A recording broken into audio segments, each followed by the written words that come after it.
My dad suspended me until I apologized to my golden child sister. I just said, okay then. The next morning, she smirked until she spotted my cleared desk and my resignation letter. The company lawyer rushed in, ghost white. Tell me you didn't upload it. And what came next destroyed everything they'd built. Asterisk, you know that gut-wrenching feeling when you're forced to choose between loyalty and what's right? What about when that choice could burn down everything your family ever built? Because I faced that exact moment and the fallout? It was an earthquake that shook my entire world, forever changing who I am. I didn't storm out of that boardroom because I was fearless, not really. I walked out because the scene was so painfully familiar, just a louder, more polished version of the house I grew up in. My entire childhood unfolded inside a family that practically lived and breathed medicine and business. My parents, they built Hartwell Medical Group from a single clinic into this sprawling regional network. And for as long as I can remember, our dinner table sounded less like a family meal and more like a high-stakes strategy session. From the very beginning, my older sister, Camila, fit perfectly into their grand vision. As the firstborn, she was everything a glossy hospital brochure would celebrate: bright, extroverted, beautiful. She was the daughter who charmed nurses at 8 and effortlessly schmoozed donors at 16. Adults would lean down, pat her shoulder, and coo, there she is, the natural heir to Hartwell. They said it so many times, Camila started to believe it was literally in her DNA. Me? I was the quiet one. The girl who spent recess in the library, who preferred numbers over applause, who rarely cried and never, ever made a scene. My father called me reliable, the way someone might describe a filing cabinet or a lab freezer: useful, structured, completely forgettable until you desperately needed it. Whenever the family hit a snag, math problems, tax documents, insurance forms, anything too technical or tedious, it landed squarely on my lap. Elena can handle it, they'd say. And I always could. But the things I did right? They just vanished into silence. Meanwhile, anything Camila merely attempted became a family headline. When I won my first statewide science award, Dad congratulated me, but immediately pivoted. You know, your sister helped us secure that new pediatric partner today. That's the kind of impact that takes the hospital higher. When I earned a full scholarship to college, he'd bragged to the neighbors, but somehow the conversation always drifted back to how charismatic Camila was becoming. And when I got into law school, specializing in healthcare compliance of all things, he shook my hand, then said, Camila's leadership instincts. That's what will shape our future. Every single achievement of mine seemed to exist only to frame hers. The only person who ever pushed back against this relentless imbalance was Mom. She saw me, not the convenient version of me, but the real one. She was the one who stayed up late, poring over science fair projects with me. The one who tucked handwritten notes into my textbooks, whispering, "You don't need applause to be exceptional, Konu." She was the quiet, unwavering balance to my father's relentless ambition. And then, 5 years ago, cancer took her. Swiftly, cruelly, without warning. That was the moment our family finally tipped. With Mom gone, Dad clung to Camila like a life raft. It was as if spotlighting her could somehow fill the gaping hole Mom left behind. Camila, of course, absorbed the attention effortlessly. She was practically built for it. I, meanwhile, became the silent receptacle for every frustration, every miscommunication at home, every tension at work, every fault line in the empire they were so desperate to hold together. It didn't matter that I was the one quietly fixing operational problems no one else even noticed. It didn't matter that I was the one who could walk through Hartwell's back end and see every weak link before it snapped. To Dad, I was the daughter who didn't need him, the one who would be fine on her own. And somehow, that turned into permission to overlook me entirely. By the time I graduated law school and returned to join Hartwell Medical, my position was crystal clear. I was the technical child, the behind-the-scenes builder, the one who made sure the structure didn't collapse. Camila? She was the one on the brochures, giving tours to donors, the face the media featured whenever Hartwell made headlines. At family galas, Dad introduced her with a hand on her back, a proud tilt of his chin, our future chief growth officer. When introducing me, he'd just gesture toward the operations team and say something like, "Elena keeps us compliant and organized." It always felt like the verbal equivalent of patting a dog's head. Even inside the company, the hierarchy became painfully obvious. I wrote policies, Camila cut ribbons. I negotiated complex legal frameworks, she posed for photos. I kept the hospital out of scandals, she was celebrated for expanding the brand. And every time someone asked why I wasn't on stage with her, Dad would laugh lightly and say, "Elena prefers to stay behind the curtain. That's where she does her best work." I did do my best work, yes, but not because I preferred to be hidden. It was because someone always made sure I stayed there. Looking back, that suspension, that smirk in the boardroom, wasn't the beginning of the story. It was just the final echo of a childhood structured around a single, infuriating rule: Camila shines and Elena supports. And maybe that's why walking out felt less like punishment and more like release. At Hartwell Medical, I was the daughter who built the foundation everyone stepped on, but only one of us was ever invited to stand on the stage. And it was never me. By the time I turned 32, my place inside Hartwell Medical had crystallized into something both undeniable and strangely invisible.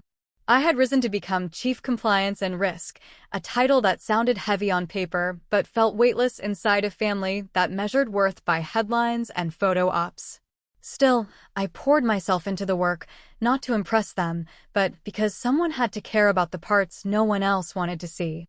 I built the compliance division from the ground up. When I first arrived, Hartwell's systems were a patchwork of outdated policies, inconsistent training, and half-finished software migrations that posed more risk than protection.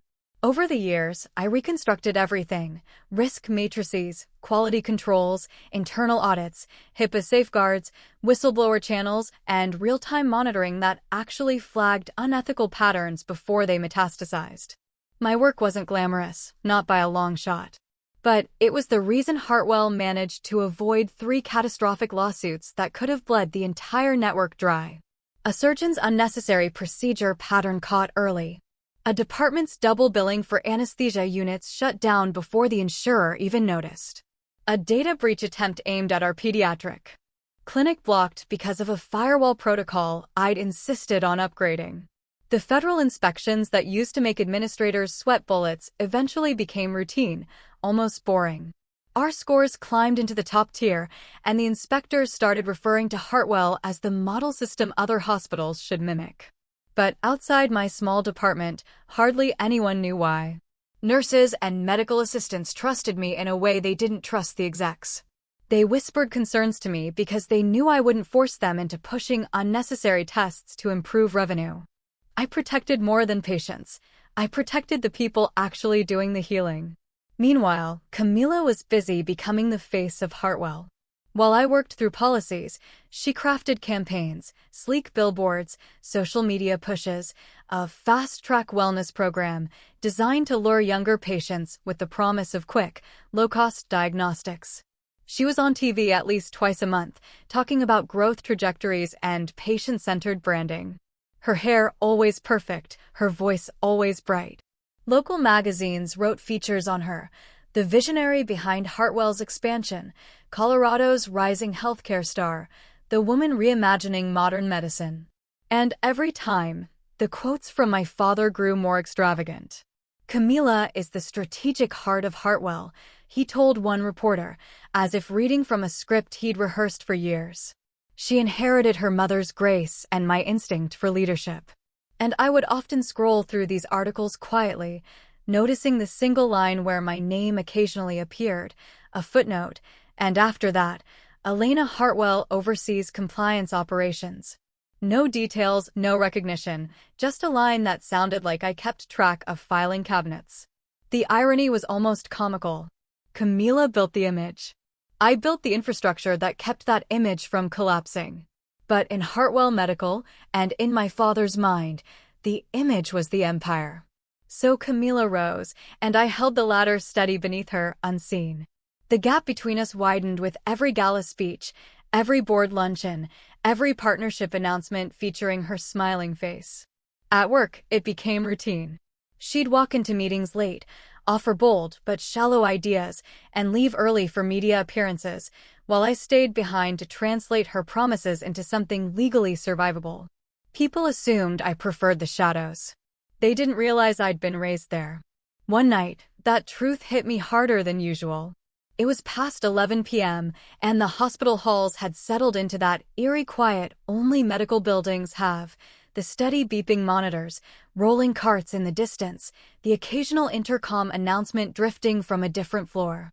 I was in my glass-walled office, surrounded by risk reports spread across my desk like a battlefield map. A discrepancy in the quarterly coding numbers had caught my eye earlier, and I couldn't let it go. Patterns never lied. People did. I was digging through audit logs, highlighting anomalies, rewriting parts of a compliance briefing for the next morning's executive session, work no one would thank me for, but work that would very likely save Hartwell millions. My eyes were dry.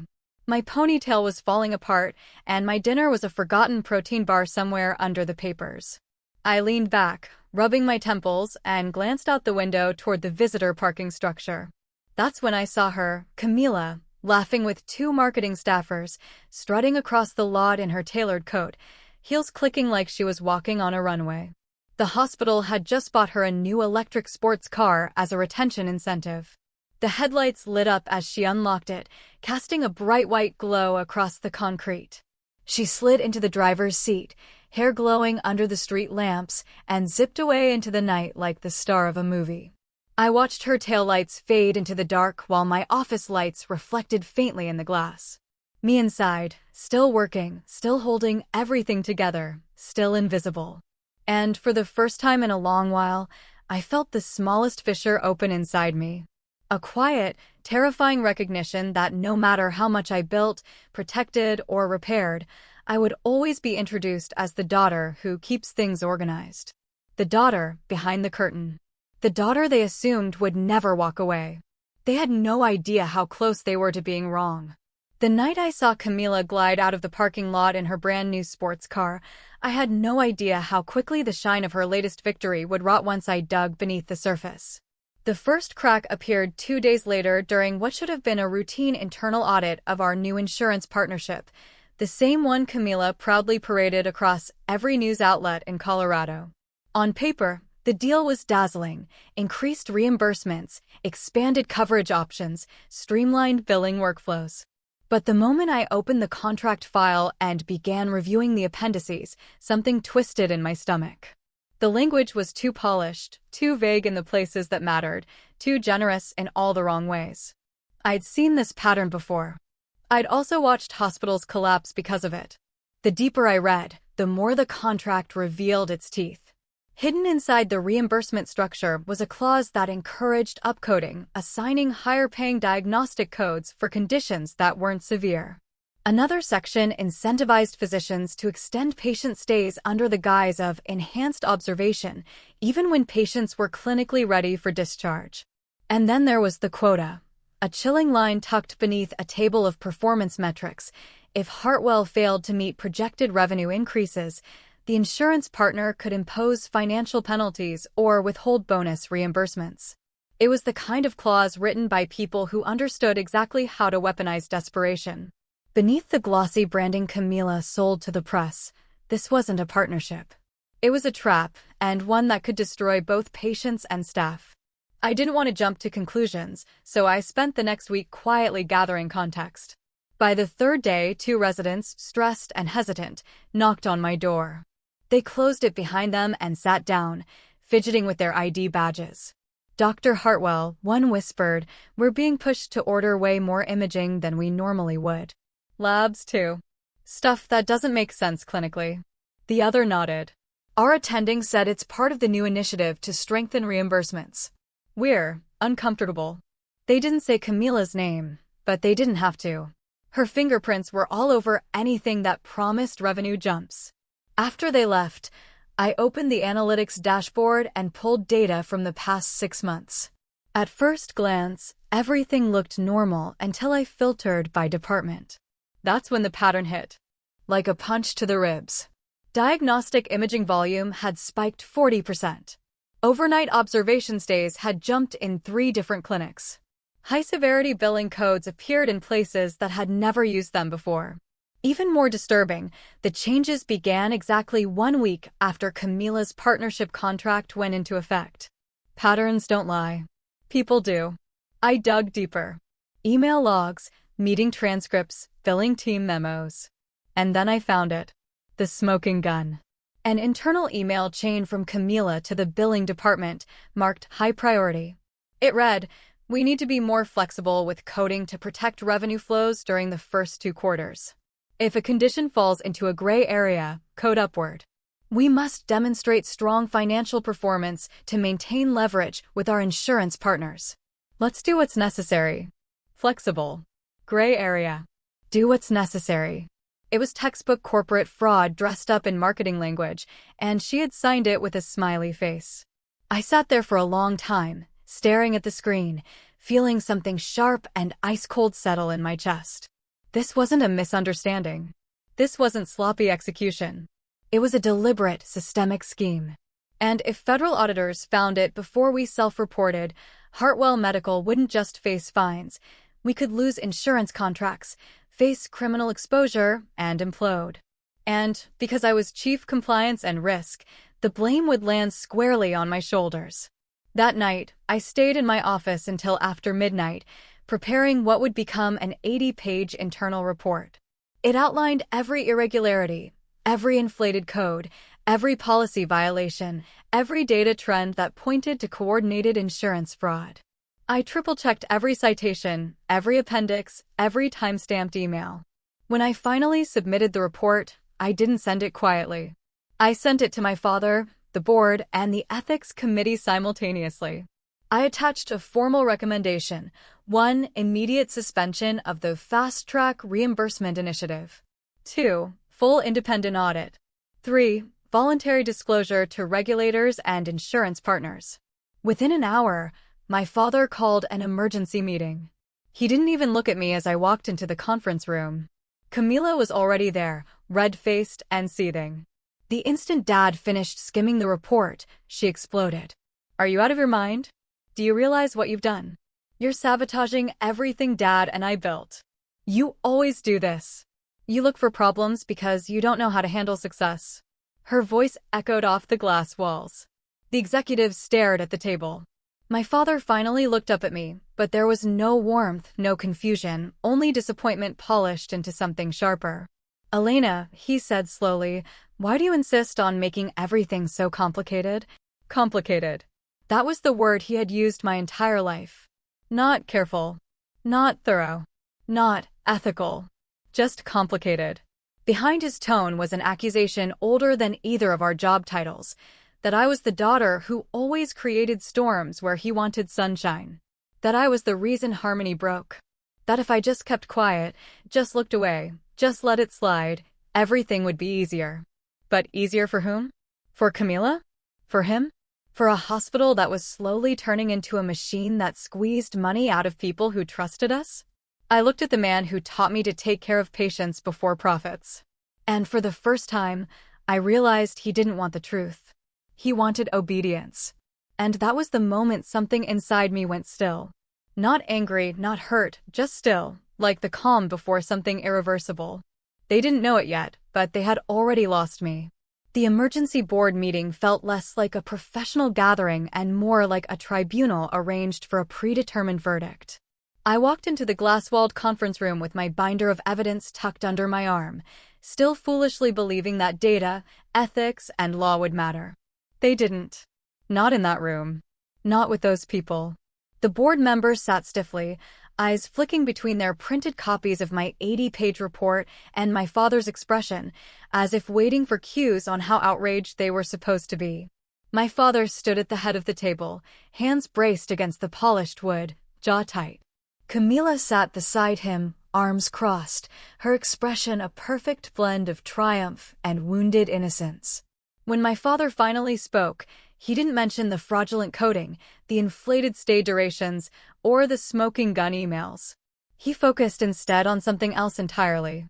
"This report," he said, holding the document between two fingers as if it were contaminated, "has created unnecessary panic among staff. It's damaged team morale, undermined leadership, and jeopardized key relationships with our partners. Acro. In that moment, I realized they weren't angry that this scheme existed. They were angry that I had exposed it. One board member cleared his throat. Elena, we expect our executives to present solutions, not negativity. Another added, tone matters. This kind of aggressive critique can destabilize an entire department. I stared at them, unable to process how they managed to twist evidence of potential felony fraud into a conversation about my tone. Then my father delivered the final blow, with the solemnity of someone pretending to hate what he was about to say. Elena, you leave us no choice. Effective immediately, you're suspended for 30 days without pay. He paused, letting the words settle, watching for signs that I might crumble. And, he continued, before returning, you will submit a handwritten apology to the board and to Camila, acknowledging your role in damaging team trust and your commitment to focusing on constructive paths forward rather than divisive criticism. Constructive paths forward. Divisive criticism. They were using corporate jargon to wallpaper over a moral collapse. Across the table, our CFO sat frozen, his gaze fixed on me. He knew everything in my report was accurate. He also knew that siding with me would cost him his job, maybe his career. So he stayed silent. Fear had eaten whatever integrity he once had. I scanned each face at the table and realized something that felt like a slow, cold exhale inside my chest. These people aren't capable of saving what's broken here. And if I stayed, I would drown with them. Outwardly, I looked like the one being punished, humiliated, isolated, painted as a saboteur. But internally, for the first time in years, something rose in me like a quiet, undeniable peace. I felt free. I lifted my eyes to meet my father's. All right, he blinked, taken aback by the absence of resistance. I continued, voice steady. You want to suspend me? Suspend me. You want an apology? You'll have a written one. The board seemed relieved, convinced I was folding, confused by how easily I accepted the punishment. But what they didn't understand was that this wasn't acceptance. It was departure. As I picked up my binder, Camila leaned close, her whisper dripping with condescension. You'll never win, Elena. This company is in my DNA. Dad will always choose me. Her certainty would have stung once. It didn't anymore. I offered her a small, almost gentle smile, the kind you give someone who has no idea what's coming. Because in that room, in that exact moment, I made my choice. I would stop trying to save Hartwell Medical from the inside. I would stop trying to save my family's legacy. I would save the patients instead. I walked out of the boardroom without looking back, my footsteps echoing down the polished hallway. They thought they had silenced me. What they had actually done was unlock the one thing they never expected, my freedom to burn down the lies they'd built and walk away untouched. That night, my apartment felt smaller than it had in years. Walls too close. Air too still. Silence too loud. I sat on the couch without turning the lights on, the glow from the Denver skyline casting long shadows across my living room. My suspension paperwork lay on the coffee table, the ink still fresh, my father's signature bold and decisive. For the first time all day, the question I had been running from finally settled in front of me, heavy and terrifying. If I report this, will I destroy the very company my mother helped build, the company she believed in? The company I had spent half my life protecting? My chest tightened. Hartwell Medical wasn't just an employer. It was childhood dinners, lost weekends, memories of my mother walking the halls with her soft, tired smile. Filing a whistleblower claim felt like setting fire to a family photo album. But doing nothing? That was something else entirely. Doing nothing meant complicity. I stared at my reflection in the window. Tired eyes, smudged eyeliner, hair pulled back in a messy knot. For years, I'd held this empire together. Tonight? It felt like the empire was holding me hostage. My phone buzzed. The contact name read, Amy Lynn, Ethical Compliance Symposium. I had met her 6 months earlier at a federal seminar on healthcare whistleblowing. She was sharp, direct, and unafraid to challenge broken systems. I'd kept her card in my drawer, just in case, never imagining I would actually need it. My fingers trembled only slightly as I dialed. She picked up on the second ring. Elena, you okay? No, I admitted. I think I'm about to do something that could destroy everything my family built. There was a long pause. Tell me what you found. I laid it all out, the contract, the coded pressure, the inflated diagnostics, Camila's emails, the board's retaliation, my father's suspension. Amy didn't gasp or panic. She just inhaled slowly. Elena, listen. There's a federal whistleblower program for healthcare fraud. It protects you from retaliation, financially and legally. And if I stay quiet? My voice cracked. If someone else uncovers this later? She didn't soften the truth. If this blows up, and it will, you, as Chief Compliance Officer, will be the first person investigators scrutinize. Silence won't protect you. Reporting will. I closed my eyes. The room seemed to tilt slightly. Elena, she continued gently. I know you're afraid, but you're not the one destroying Hartwell. You're the one trying to save the part that's still worth saving. When we hung up, the fear didn't disappear, but it did crystallize into clarity, a cold, steady kind of resolve. I stood and walked to my bedroom closet. Behind a stack of old textbooks and winter coats sat a small, fireproof safe. I'd opened it only twice since Mom died. My hands shook as I entered the combination. Inside were documents sealed in plastic, a string of pearls my mother used to wear, and a letter addressed in her delicate handwriting, for Elena. I sank to the floor, pulse hammering. Before opening the letter, I called my mother's sister, my Aunt Rachel in Seattle. She picked up half asleep, but alert the moment she heard my voice. Elena, honey, what's wrong? Aunt Rachel. My throat tightened. I think Dad and Camila are using the hospital to commit insurance fraud. Her silence was immediate, sharp. When she finally spoke, her voice trembled with something I had never heard from her before, anger. Elena, your mother suspected that one day the hospital might drift away from its purpose. What are you talking about? There was the creak of a chair as she sat up fully. Elena, your mother left behind a trust. 22% of the Hartwell shares. She placed it under your name. My breath hitched. WH what? Dad never said. He doesn't know, Rachel cut in. Your mother didn't trust him to use it fairly, and she certainly didn't trust Camila. The trust gives voting rights exclusively to you. Elena, you're a controlling shareholder. The room spun around me. Me? Not Camila? Not my father? Me? Aunt Rachel sighed softly. Your mother told me, Elena is the only one who will choose patience over profit. If Hartwell ever becomes something I don't recognize, she'll be the one to stop it. Tears slipped down my cheeks before I could stop them. After the call ended, I finally opened my mother's letter. Her handwriting curled like the gentle cadence of her voice.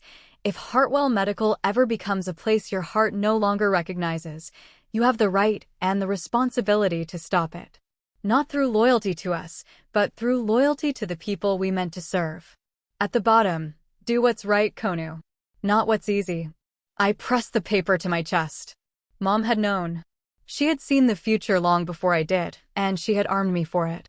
By the time I stood up, a deep, trembling peace had formed inside me. The kind of peace that only comes when a decision is already made. I returned to my desk, turned on my laptop, and opened the secure federal whistleblower portal. Then I opened the confidential shareholder platform used by non-executive stakeholders. One file at a time, I began uploading the internal report, Camila's emails, the statistical spreadsheets, the contract excerpts, the audit logs, everything they hoped would stay hidden. The progress bar crept forward slowly, each percentage point a quiet betrayal of the empire that had shaped my entire life. But for once, I wasn't choosing my family. I was choosing the truth. And when the final file uploaded with a soft, decisive ding, I whispered to the empty room, all right. Morning arrived with a strange, deceptive calm. The sort of thin, pale light that slips through the curtains before the world realizes it's about to change. While I sat at my kitchen counter drinking black coffee, refreshing my inbox every few minutes for a confirmation email from the federal portal, the other side of the city was waking up to a very different kind of morning. At Hartwell Medical Group, Camila walked through the executive entrance in 4-inch heels, humming to herself. She had chosen a jewel-tone suit that photographed well under fluorescent lights because today she planned to lead a hand-picked group of local reporters through the hospital's record-breaking revenue initiative. The same initiative built on fraudulent coding, manufactured patient stays, and the manipulation she'd proudly wrapped in bright marketing ribbon. Her assistant hurried beside her, carrying a stack of printed talking points. Camila barely glanced at them. "I'll be fine," she waved off. "I just need to make sure Dad sees the media buzz before the board meeting next week." In her mind, she had already won. She had taught her annoying little sister a lesson. She had secured the contract of her career. She had Dad singing her praises to every journalist in Colorado. Nothing, not even a 30-day suspension, was going to dim the spotlight she lived under. She reached the executive floor, still smiling. And then everything stopped. At the far end of the hallway, across from the frosted glass conference room, sat my office, or rather, what used to be my office. The door was open. The lights were off. The desk was empty. Completely empty. Not a pen, not a sticky note, not a framed photo, not even the coffee mug Camila once mocked for being too plain. Just one envelope, placed carefully in the center of the polished wood, my resignation letter. The company laptop sat beside it, powered down. My badge had been deactivated overnight. The access logs would show my key card going dark at exactly 2:30 a.m., the moment I walked out for the last time. A few doors away, my father stood in a small internal meeting room, holding the printed resignation letter with both hands. His eyes traced the lines over and over, as though the words might rearrange themselves into something he could accept. He had expected a fight, expected tears or anger or bargaining, expected me to plead for fairness like a child craving approval. What he got instead was 4 sharply written paragraphs and a signature that didn't tremble. His hand shook now. He didn't notice Camila approaching until she saw his face and frowned. "Dad, it's just Elena. She'll get over it. It's dramatic, but—" Before she could finish, the door slammed open. James Powell, Hartwell's general counsel, barreled into the room at full speed, hair disheveled, tie crooked, his face drained of all color. He looked like a man running from a burning building. He pointed to the letter in Dad's hand, then looked at me, or rather, the absence of me. "Tell me," he gasped, "that she didn't upload it." My father blinked, confused. "Upload what?" "The report." James choked out. "The evidence. The emails. The data logs. The audit trail. She had enough material to trigger a federal investigation. Tell me she didn't submit it to the whistleblower portal. Tell me she didn't." I stepped into the doorway. James's eyes landed on me like he'd seen a ghost, and I said, with the calmest voice I'd used in years, "I submitted everything. Fully documented, properly formatted, and time-stamped.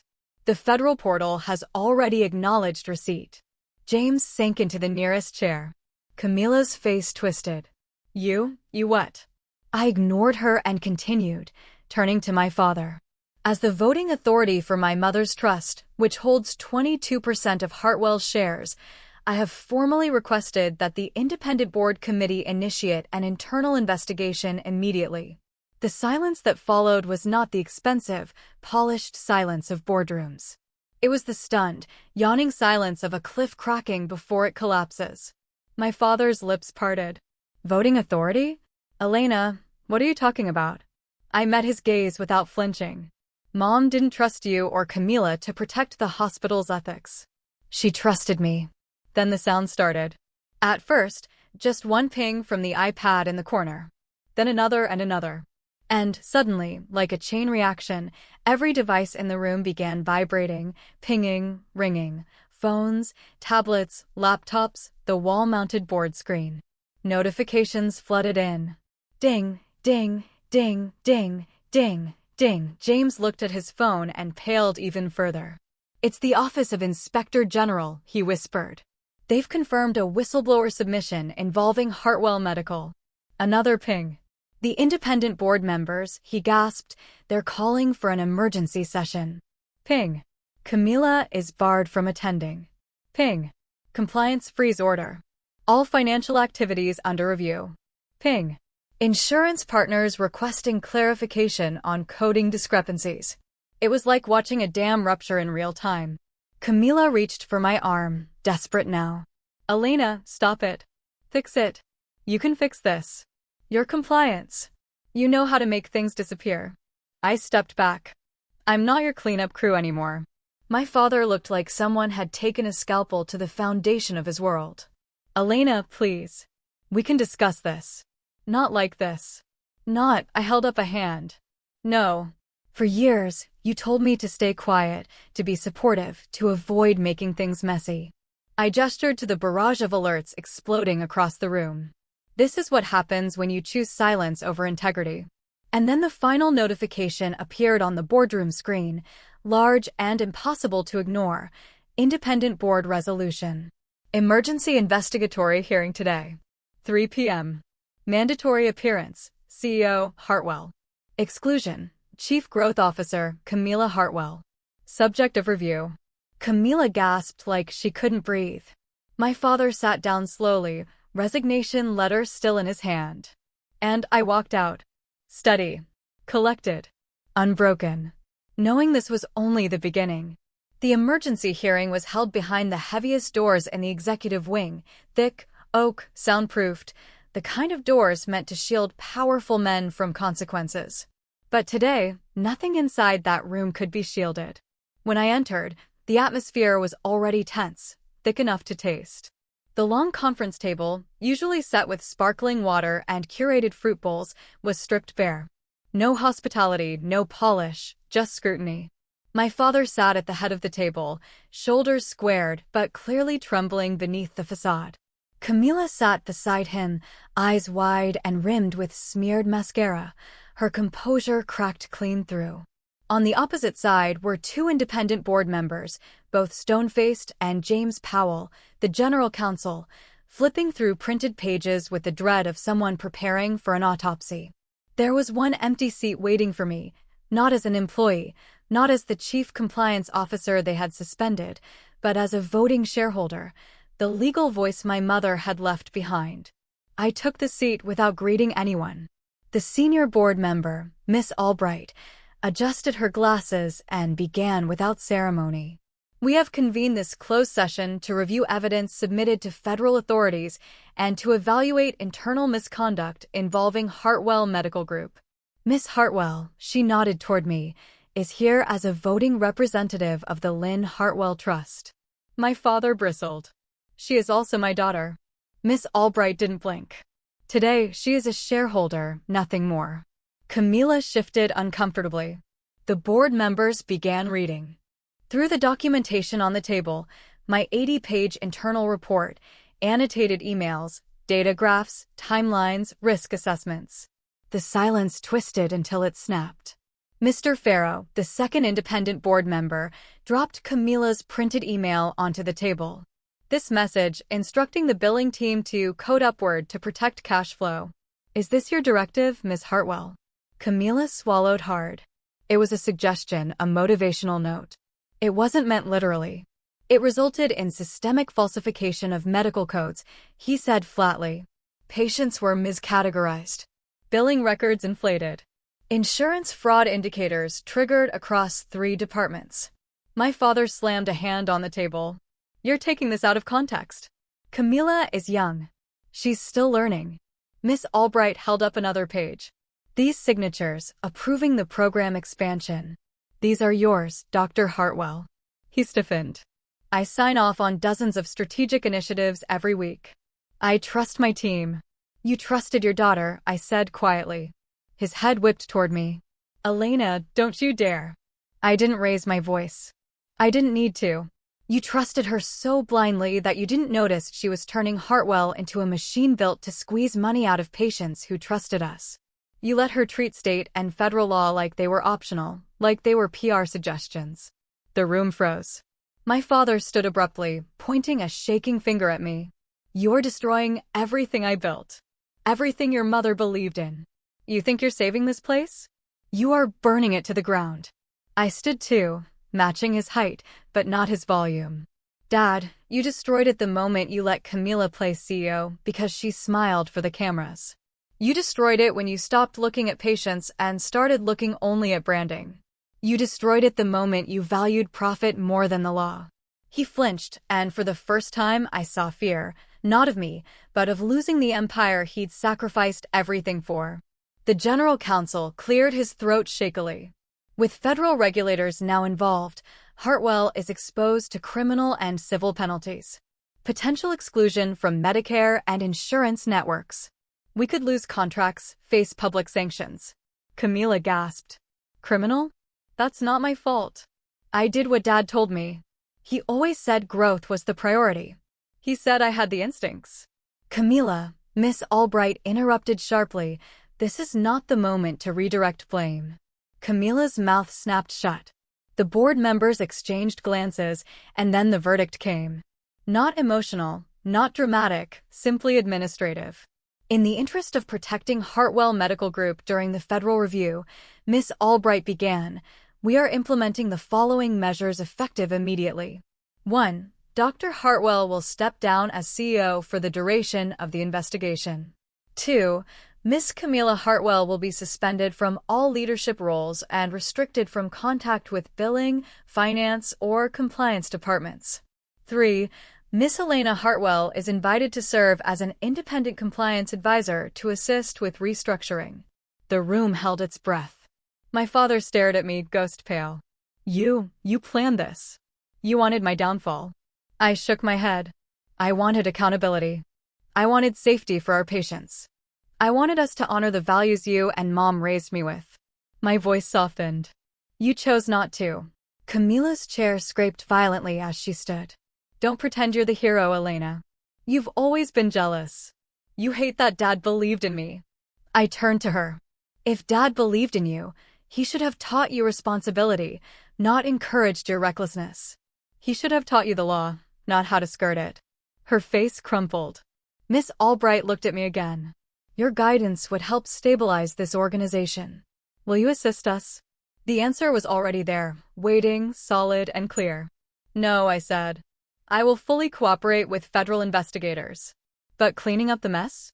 That's the job of the people who spent 5 years pretending the mess didn't exist. The words dropped like stones into the silence. The board nodded. They didn't argue. They didn't plead. They understood. Camila's breathing turned shallow, almost panicked. My father collapsed back into his chair, grief settling onto his shoulders like a decade's worth of weight. And I walked out of the closed-door hearing, not as the scapegoat, not as the forgotten daughter, but as the person holding the one thing they never imagined I'd have, power and the willingness to use it. 9 months passed, months that reshaped everything Hartwell Medical had claimed to be. Everything my father believed he controlled. And everything I once allowed myself to carry alone. Federal investigations moved swiftly, almost ruthlessly. Once the whistleblower files were opened, the evidence spoke louder than any press release Camila had ever posed for. The findings were clear: systematic upcoding, manipulated patient stays, financial misrepresentation, and executive negligence. Hartwell Medical was hit with fines so staggering they made local headlines for weeks. Insurance partners severed contracts. Regulators placed the entire network under compliance monitoring. To avoid collapse, the board made the only move left. They sold a majority of Hartwell shares to a nonprofit hospital consortium, one known for prioritizing patient equity over profit margins. The Hartwell name stayed on the signs for legacy reasons, but everyone understood the truth. The empire had shrunk, defanged, humbled. My father, once the unshakable CEO with his name etched on plaques across Denver, lost all executive authority. The board negotiated a transition that allowed him to remain attached only in the smallest, safest capacity, a part-time physician in a community clinic on the outskirts of Aurora, the kind of place where no one knew or cared about his last name. He told acquaintances he chose to return to direct patient care, but inside the family, everyone knew. His kingdom was gone, and he had helped burn it down. Camila's crash was even louder. The investigation didn't just strip her of her title, it exposed her ignorance, her arrogance, her eagerness to bend legality whenever growth projections demanded it. The golden child of Colorado healthcare, as one magazine once called her, became the executive under ethical review. Almost overnight, colleagues unfollowed her. Reporters stopped calling. Invitations evaporated. When the dust settled, she quietly left Denver and resurfaced months later in Florida, selling luxury condos for a coastal real estate firm. She looked sun-kissed and smiling in her new profile picture, but there was something vacant in her eyes, an echo of a spotlight that would never return. As for me, when the investigations formally concluded, I received calls from 5 different hospital systems, each offering me positions ranging from senior auditor to compliance chief. But the only offer that felt right came from a network of community hospitals, facilities underserved, underfunded, but run by leaders who actually listened, leaders who didn't want shortcuts or loopholes, leaders who read my resume not with suspicion, but with relief. I joined them as their director of ethics and compliance, a role lighter than any title I had held before. Not because it was easier, but because it didn't require me to carry other people's wrongdoings in silence. I slept better. I breathed deeper. I walked into work without bracing myself. My new colleagues asked for my input instead of my obedience. They included me in decision-making instead of using me as a shield. And for the first time in years, my job felt like an extension of my purpose, not a burden I had inherited. With a stable income and an emptier heart, I bought a small house on the outskirts of Golden, Colorado, one with big windows facing the mountains and a porch that caught the morning sun. I adopted a rescue dog, a scrappy mixed breed with a crooked ear who followed me from room to room as if afraid I'd disappear. I named him Milo, and he filled a quiet space in my life I didn't realize had been empty. Every morning, I drank coffee on my porch while Milo dozed at my feet and the sunlight painted the mountains in soft amber. No board meetings, no false smiles, no weight of carrying a legacy that was never allowed to be mine. Some nights I still lay awake thinking about my mother, her voice, her letter, her trust placed in me when she knew she wouldn't be here to guide me. And every time I whispered a quiet thank you into the dark. One evening, as I closed my laptop after finishing a compliance outline for one of the community clinics, I realized I felt something I hadn't experienced in years: peace. Genuine, bone-deep peace. In the stillness of that moment, the truth settled in with a soft, clear certainty. They thought suspending me would teach me a lesson about loyalty. Instead, it taught me the one lesson they never expected me to learn: never sell your conscience to preserve someone else's illusion. Freedom wasn't loud. It wasn't triumphant. It was quiet, steady, earned. And it was mine. A full year slipped by before my father appeared again. Not in a boardroom, not in a clinic hallway, not through a guarded email forwarded by an assistant. He came to my house in Golden on a gray Saturday morning, the kind where the clouds sit low enough to touch the mountains. Milo barked before I even reached the door, tail stiff, sensing something unfamiliar. When I opened it, the man standing there looked almost like a stranger. My father, once the intimidating, polished CEO of Hartwell Medical, now stood slightly hunched, hands tucked into the pockets of a worn jacket, hair thinner and grayer than I remembered. His eyes, once sharp with command, were softer now, shadowed with something like exhaustion or humility. "Elena," he said quietly. "May I come in?" For a moment, I hesitated, not out of anger, but because I needed to make sure my heart was steady enough to face whatever version of him had arrived. I stepped aside, letting him enter. He looked around my small living room, the books, the dog toys, the view of the mountains through the big window, and something inside him shifted. A realization, maybe a reckoning. He sat on the couch, hands clasped. I waited. "The company," he began, clearing his throat. "It's smaller now. The new leadership brought in auditors, restructured departments, stripped away the old branding." He paused. "They even changed the logo." There was a faint tremble in his voice. "Losing an empire doesn't happen in a moment. It happens in waves. But it's still alive," he added, as if trying to convince himself. "Just different." I nodded. "Different can be good." He gave a humorless smile. "I never thought things would go this far. I didn't think your report or the investigation would lead to all of this." I leaned back in my chair. Dad, it didn't go this far. It was already this far. You just didn't want to see it. He winced. Not dramatically, just enough for me to know the words landed. Silence stretched between us, thick with things we'd carried for too long. Then, gently, I asked the question that had been sitting in my chest for years. Dad, did you protect Camila because she was the oldest, or because she made you feel like you were looking at a younger version of yourself? He froze. No deflection. No speeches. No boardroom bravado. Just stillness. For a long time, longer than I expected, he didn't answer. He stared at the floor as if searching through decades of choices for the right place to begin. When he finally spoke, his voice was raw. I always thought you didn't need me. He swallowed. You were so capable, so strong, even as a child. You solved your own problems. You solved mine. And Camila. He exhaled shakily. She always needed something. Approval, guidance, attention. It made me feel useful. Useful. The words sat there, ancient and raw. So I gave her more, he admitted. More praise, more responsibility, more trust. He looked up, eyes glistening, not with tears, but with clarity.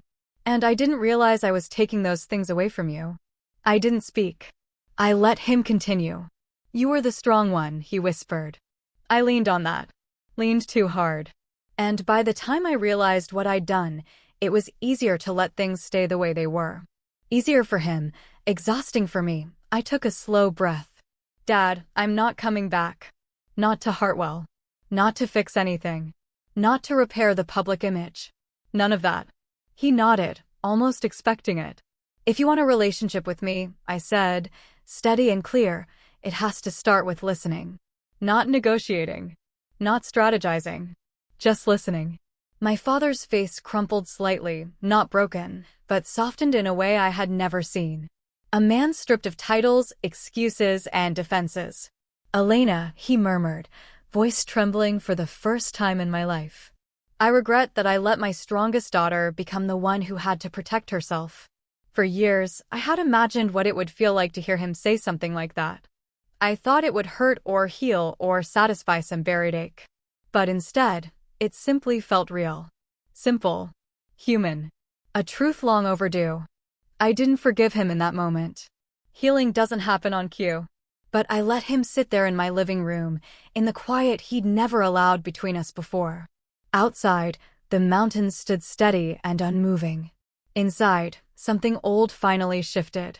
5, maybe 6 years passed, years that softened the jagged edges of everything that came before. Years that shaped my life into something I once couldn't imagine wanting. The world kept turning, and so did I. By then, I had built something new of my own. Not a hospital, not a corporate empire, but a consulting firm dedicated to the one thing Hartwell Medical had forgotten, ethics born from empathy, not fear.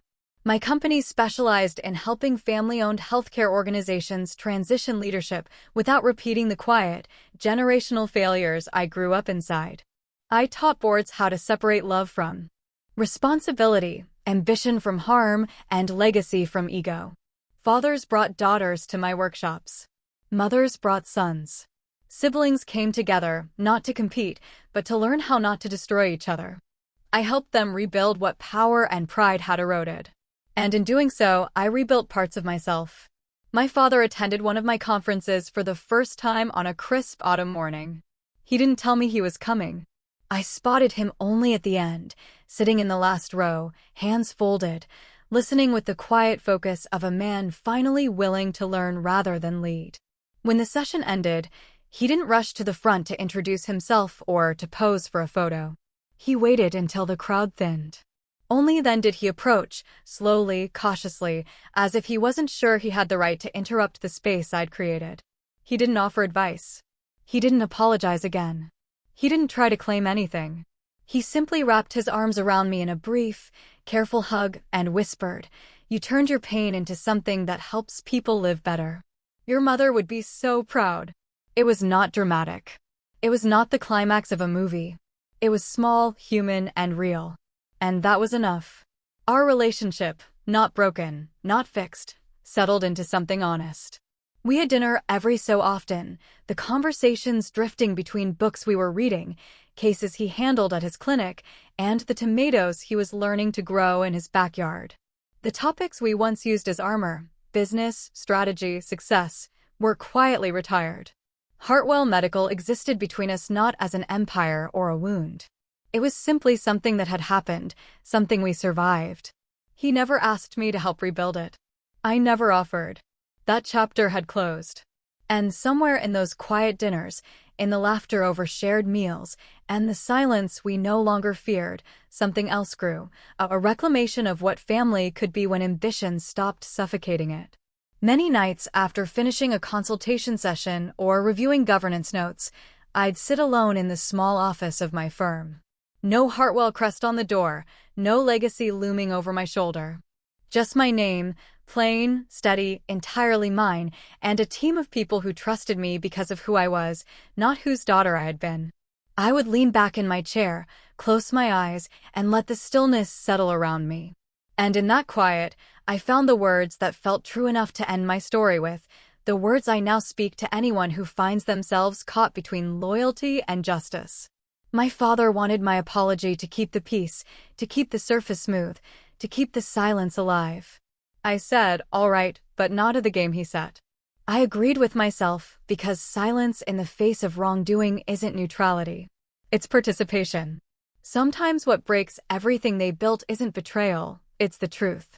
And sometimes the only revenge you need is to walk away and let them face the consequences of the choices they fought so hard to defend.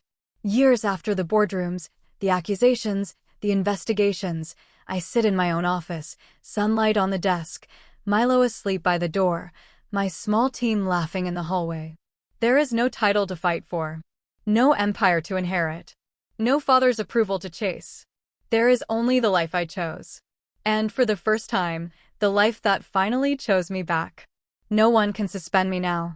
No one can silence me. No one can decide my path for me. For the first time, my future carries only one signature, my own. Call to action *. Have you ever found yourself in a situation where doing the right thing meant risking everything, even your own family's foundation? Or maybe you've been the quiet one, the one holding things together in the shadows, waiting for your moment to step into the light? Tell me your thoughts. I'm genuinely curious to hear what you would have done in my shoes. Leave a comment below.